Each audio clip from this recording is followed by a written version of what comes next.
Hi guys, good morning and welcome back to my YouTube channel and welcome back for another vlog. Today it's Wednesday morning, it's 10 a.m. So kakagising lang natin guys and bumugad agad sa atin ng alabas na makulimlim na naman. And napakalakas din ng hangin. So today, merong sunstorm na nangyayari dito sa may Ajman. I'm not sure if whole UAE, kung meron sa Dubai or Sharjah or different parts of Emirates. But right now, na-experience namin dito sa Ajman. Ang lakas ng hangin, tapos may kasama siyang buhangin. So that's what ito yung tinatawag nilang sunstorm dito. Kung sa Pinas is ulan, hangin, dito naman, ulan with buhangin. So, pakita ko sa inyo yung situation sa labas. Although marami pa rin workers, kasi yung neighbor namin, nagpapagawa na sila ng bahay. So, marami pa rin mga workers ang gumagawa. Kung nakikita nyo sila, ayun sila. But, napakalakas ng hangin. Tingnan yung mga halaman namin sa labas, guys. Actually, kanina pa ako palabas-labas kasi ilang beses nang natumba yung mga halaman. Kung nakikita nyo guys, ang lakas ng hangin. Ay no, nakikita nyo yung mga lumilipad na white? Ayan yung buhangin na sumasama sa hangin. Brown. So, ayun yung pinong-pinong buhangin na sumasama sa hangin. And then yung ang kalangitan. Gloomy na mahangin. Sa labas tayo para pakita ko pa sa inyo ng malapitan. So guys, nandito tayo ngayon sa labas na sa may pool area. Yan, ito yung pool last time nung nagkaroon ng malakas na hangin din. So, yung situation dito, ang lakas talaga ng hangin. And then, ang gloomy ng weather. And ito yung mga halaman namin guys. Oh.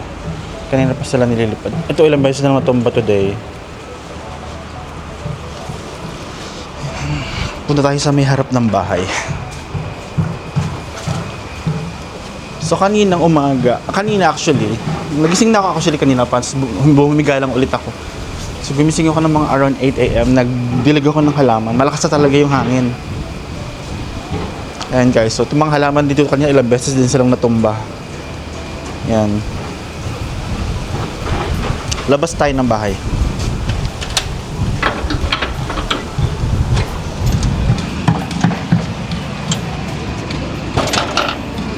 So, nasa labas na tayo ng bahay guys. And ayun o. Pakita ko sa inyo. Hindi siya fog eh. Buhangin siya na madumi. Ayan no. Ito yung mga... So hindi siya fog. Kasi it's already 10 a.m. na. Sunstorm siya.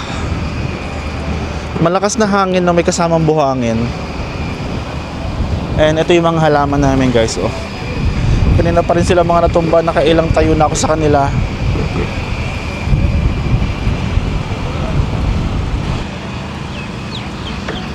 So ayun guys, kung nakikita nyo talaga, hindi lang siya mabigyan ng justice talaga ng camera. Hindi siya makita masyado sa camera. Pero ang lakas ng sunstorm.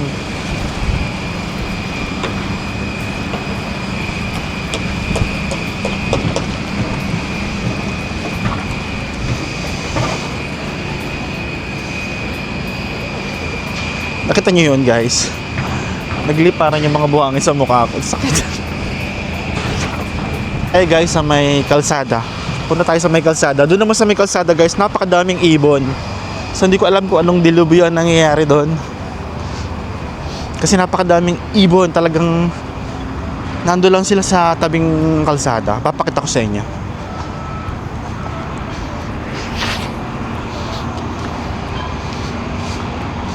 Pakita ko pala outfit ko guys. Nakachinelas lang ako na may medyas. So ayun guys, kakaiba araw dito. Pag i-zoom ko siya,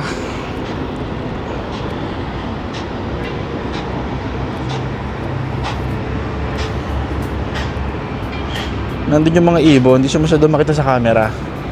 Pero ang dami nilang ibon guys.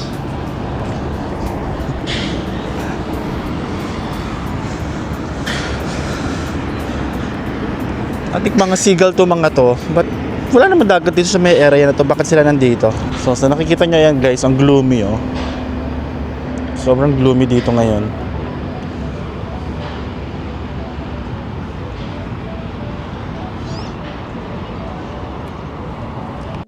Hi guys, good afternoon and it's weather update. So it's almost 3 p.m. na dito ngayon sa may Ajman, UAE.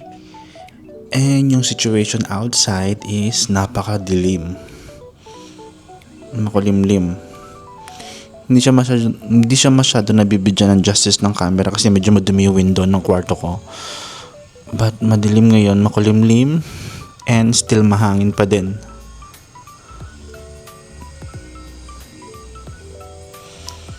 So as per the news, merong malaking possibility na uulan ng malakas today dito sa UAE. So not only in Ajman but whole UAE, kasi ang UAE ay merong 7 Emirates. So dinidivide siya ng 7 Emirates, but mostly mga tao ang kilala lang talaga is Dubai. But marami siya, may Dubai, Abu Dhabi, Sharjah, Ajman, and so on. So yun, nakita ko lang sa news today na malaki yung chance or possibility na uulan ng malakas. And we are planning actually to go out maybe around 5 or 6 p.m. Dadalhin namin si Chloe, yung aso namin, sa grooming vet para mapaliguan siya and mag-grooming na siya, full grooming, kasama na yung dental and yung kanyang nail trimming. So sana wag umulan, kasi pag umulan medyo not baha naman, hindi pa naman ako nakaka-experience sa mabaha dito sa Ajman, but traffic and for sure. So sana wag na umulan bago kami umalis mamaya. Pwedeng umulan after na naming makalabas at kapag nakabalik na kami sa bahay. So yun lang, update lang po yon sa ating weather dito sa Ajman, UAE. Hi guys, good morning and welcome back to my YouTube channel. So hindi na ako nakapag-vlog kahapon kasi after kong nag-vlog, nahiga na ako, so nakatulog na ako, and then late na ako nagising. So today, it's Thursday morning. And paggising ko, ang lakas ng ulan, guys. Yan, kita nyo ba? Finally, naabutan na nating umuulan. Unlike last time, ambon lang talaga siya, and yung lakas na ulan is tulog pa tayo kasi noon. But this time umuulan na talaga, guys. So sinabi naman kasi sa balita talaga na uulan ng week na to. And yeah, indeed, nangyari naman, umuulan naman talaga.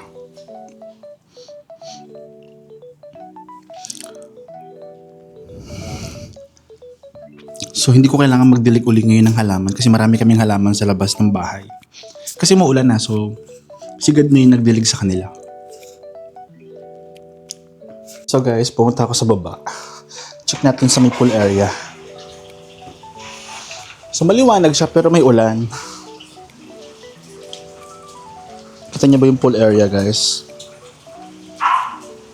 So ayan, naulan siya. Actually, dumi na nga ng pool namin, no? Ang dami niyang alikabok. Gawa nung nag-sunstorm last day.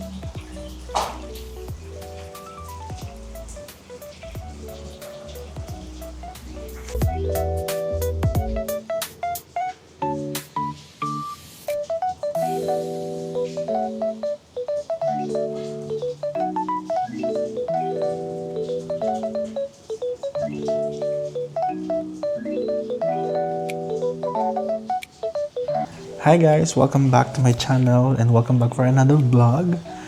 So basically update lang to, guys. It's weather update dito sa Ajman. So it's already 11 p.m. na ng gabi. 11 p.m. na. And nag-start na mag-ulan. Kasi sabi sa news, actually mag-start yung rain talaga dito, yung heavy rain. Evening na. So it's already 11 p.m. na nga. And naulan na sa labas, and then ako na kidlat, na kulog. Ayun, kung nakikita nyo, guys, oh.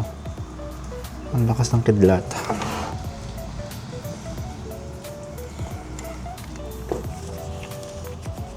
So nag-start na umulan, nakidlat.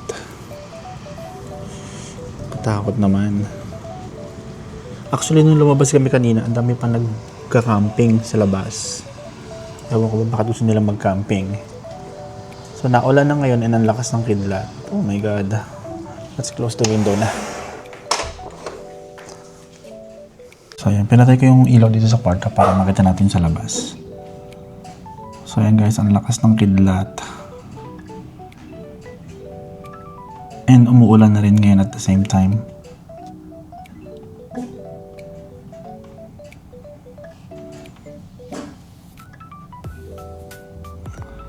Parang ilang ulan ako nakakita ng kidlat. For almost 12 years ko dito sa UAE. Medyo nakakatakot kasi ang lakas ng kidlat.